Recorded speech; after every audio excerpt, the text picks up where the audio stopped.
Good afternoon and welcome to the Perth Turf Talk preview show. I'm Nathan Jascola and with me is Jason Cheetham from Ascot Bookmaking. How are you, Jace? Good, thanks, Nate.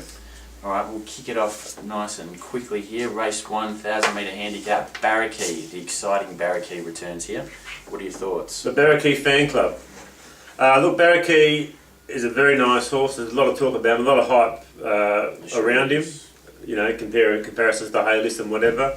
Deserves to be favourite, deserves to be odds-on favourite. Doesn't deserve to be $1.25 in my book.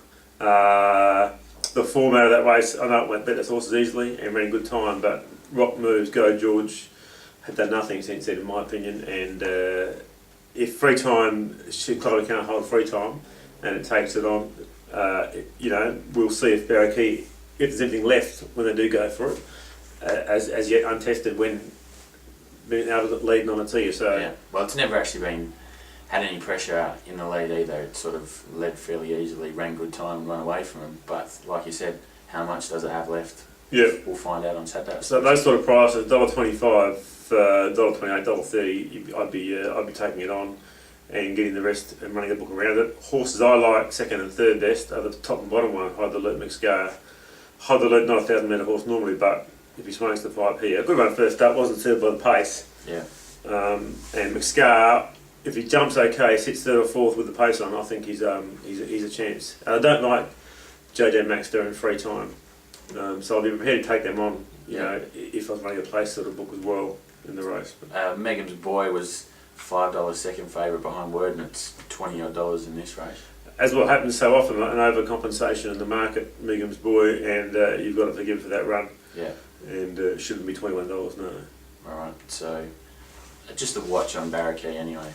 Yeah, not entitled to be as short as he is. Though I hope he wins, and I hope he wins well, and I hope he does well for WA racing. But yeah, from a bookie's point of view, it's a test for him tomorrow. Yeah, alright, no worries. Race number 2, 3-year-old mile handicap. These are always very interesting. Have the Snip is the early scratching. Yeah, lack of pace now. Have the Snip was going to probably go forward. Princess Deidre might lead, but lack of pace in these 3-year-old mile races doesn't matter so much because a lot of them can't get the mile anyway. Yeah. I like the top 4, more particularly I like Reign of Terror. This horse last start just couldn't sprint when they started to sprint and got wound up only on the line. Yeah. Was scratched from the mile race a couple of weeks ago. I think this is his go, and I've got him on top. Dr. Indy has to be a chance, and Palmdale is the other one I like. Amici Nero can improve as well. Well, he's not going to be as far from him this time. In this race here, he's not going to get back to Neuron last like he was last week. Yeah, so that's right. So those are the top 4. I've got Reign of Terror on top.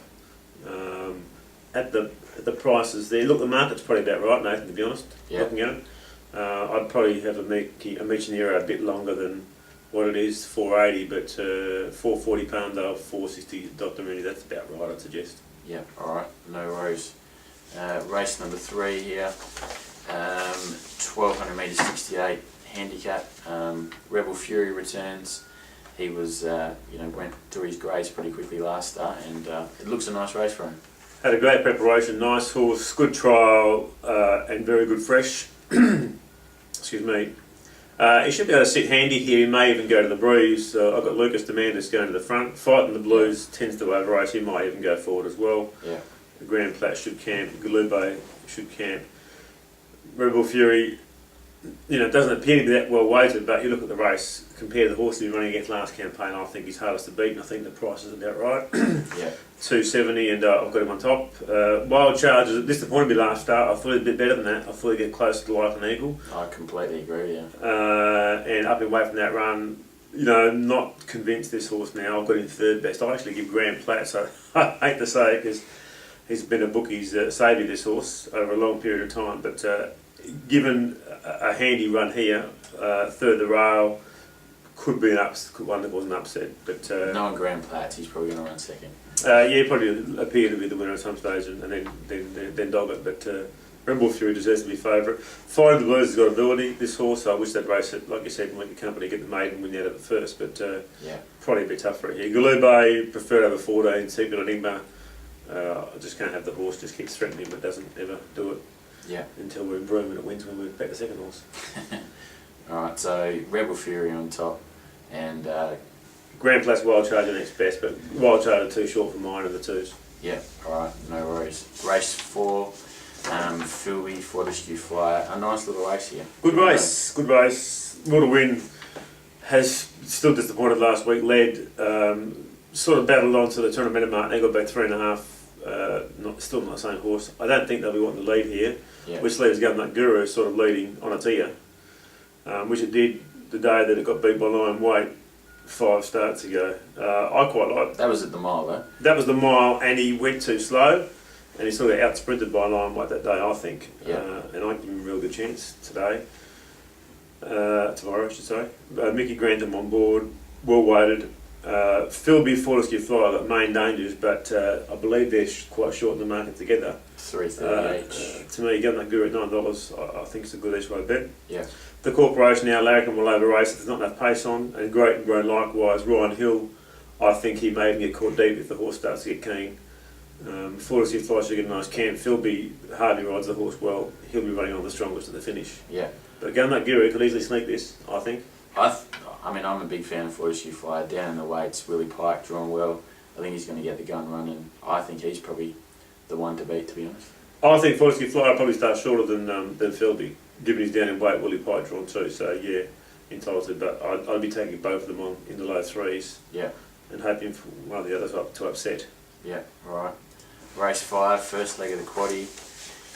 A mile 62 to 74 race. Be very impressive. Machino steps out. Odds on $1.95. Yeah, they bet 250, and it's just kept coming in from that quote into odds on. He's an exciting horse. He's an exciting horse, and this is probably a weaker field than he met last start, to be honest. Yeah. So though he's going to get back, he should be winning this race.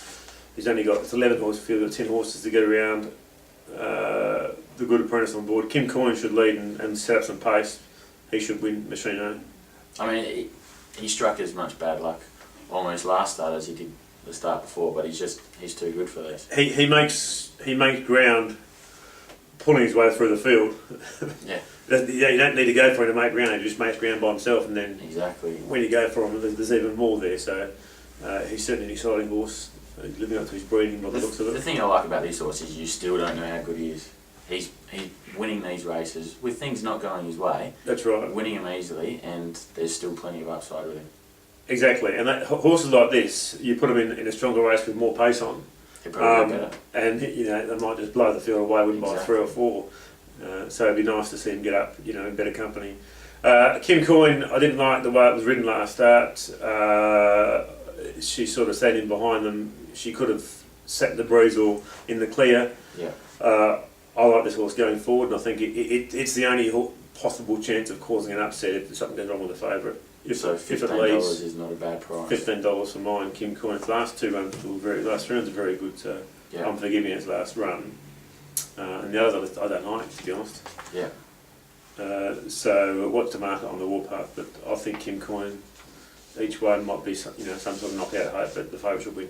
All right. Race 6. This is a very nice race. This 1,000 metre 3-year-old race, but there's plenty of chances. Half a dozen, I reckon. Excellent race, Nathan. Excellent race, and it's quite hard to see what's going to lead here. Actually, you've got a fair bit of pace from horses like Hot Sasso, Saxon Coast, Full Clip Bleakers on, Demi Mondi. Demi Mont, your horse. Demi Mondi, yes, he was very nice to me last start.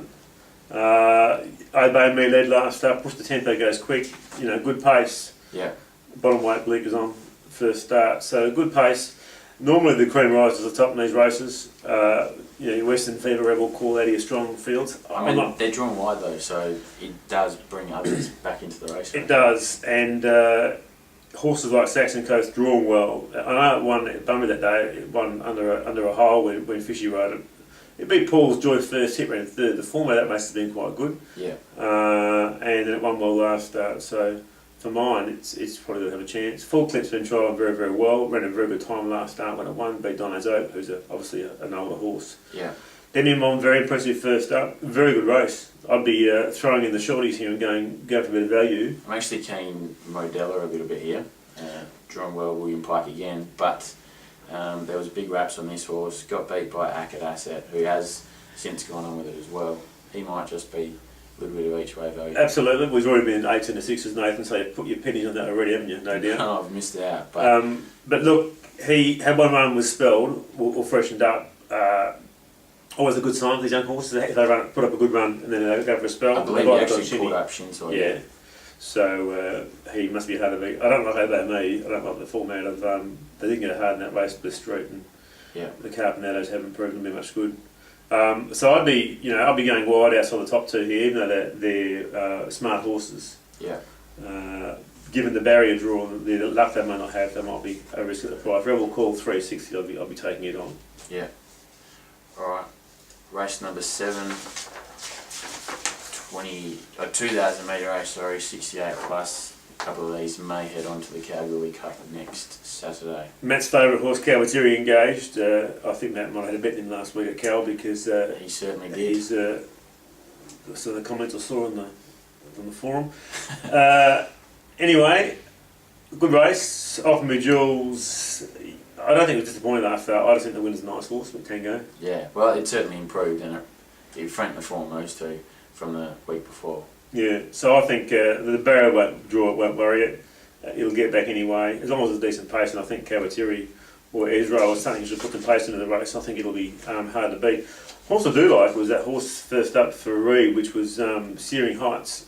That great grey race. They went hard in that race. He's a huge son of High Chaparral. He's massive. I saw him at the trials. He'd be 17 hands at least. They went hard in that race, set up the race for Great and Grey. He stuck on well after doing a lot of work. He's drawn better, he's well weighted, and he's up in distance by High Chaparral. Yeah. 9s to 7.5 already. I think he'd be awfully hard to beat if he gets a trip, and he should get a trip based on his breeding. Well, he's already won over 22 and he's been second over 24, so he probably deserves to be shorter than that, I'd suggest. What about Chester Road? 1,000, 1,200, 14, blinkers off, and now up to the 2,000 metres. It's a half or a full to a horse I don't think can stay. And what's the other horse that the owner's got? I'll have to find that out, but this is for mine a definite query of the trip. Had its chance last start, battled away well, but like you say, big step up here, and I'd be definitely risking Chester Road. If anyone can get a horse from 1,400 metres up to 2,000, it can be Adam. That's exactly right. Dash Incredible, I'd have to watch it with Ryan Hill first up. Marshang, disappointing last start, and I've sacked it, sorry. Often Mitchell's hard to beat. Cowatiri, I didn't see the Cal run, so I don't need to watch it again. Yeah. The rest I couldn't have. The Searing Heights are my each way value. Alright. Race number 8. This is a very wide open race, like we say every week, but 1,400 metres, 62 to 74. There's already a few scratchings deaded out. West River Kebidon are out, and also quite bizarre. So that gives General Albert a start. He's been scratched from another race. Yep. And Prince Ted, which was a very good run last start, gets a start. Pace, well, give me money, Honey Danny Miller. This horse hasn't been getting away that well, but no doubt Danny's been put on for a reason. It's got a bit of ability, this horse too. I don't particularly like it in this race, but he should ensure a good pace, and that'll help set up the race for horses like Prince Ted. And looking at the race, gee whiz, there's Senor de Gamba, very disappointing first up. I don't think it was unlucky from memory, but Bleeker's on can improve. You know, Terminator highest on a Warburg, Limber Blast. I'm not convinced those horses. Mr. Nacosti's a Wednesday horse. Yeah. Oscar Wiley, about 35 years of age. Really, Prince Ted has to be right up there. What price is it? Like 6s and the 5s. Yeah. It probably deserves to be favourite, I'd suggest. And even General Elbeck better suited at the... At the 14? Exactly. Yes, the other race is a mile. He's drawn wide, but he's been racing well and he jumps well, so if he can get across a good posse, he's already been money for him too. Oh, maybe because of the scratchings, his price is firm, but... and probably because he's got to run in this race, I suppose. Yeah, and look, it's the sort of race, something could come and upset them. I'm just trying to find out what it will be, but not a strong race. Yeah. Certainly on form, Prince Ted will be hardest to beat, and I think he'll probably start shorter than the $5 on offer. Naku Panda, could he be the one? First up for a new camp, isn't he? Yeah. First up, Justin Warwick, $61. Yeah, big price. I'd have to keep an eye on Naku Panda. I wouldn't be laying it at that price, obviously, but I couldn't be on him either. Yeah. Warburg can improve. First up for new camp, was scratched the other week. $51 shot, but he maybe wanted longer, I think. I would say so. All right. So a nice card early. There's certainly a lot of shorties that. Well, yeah. I mean, last week Nathan doing her absolute after the first 6. And thank God for Russell Road and Mega Steel because they got us out of the poo last week. And tomorrow, those small fields, actually they don't look as narrow as last week. Then again, last week didn't appear narrow, and then they ended up all winning. So Yeah, exactly. it's hard to say. But the last, you have a chance because the last is a bit of a raffle, I think. So Yeah. But yeah, certainly I couldn't have Berwick as my best bet. I probably would have. Rebel Fury probably as my best bet, and Machino, Yeah. and each way value Gumnut Guru. I think drawn the 1, but certainly a day where hopefully Barrackey wins and runs well, you know, from our perspective, so he doesn't go over east and lose him like we lost Hayless. But I, as a punter, I wouldn't be taking the shorts. All right. Fair enough. No worries. That's a wrap. Thanks, guys, and see you next week.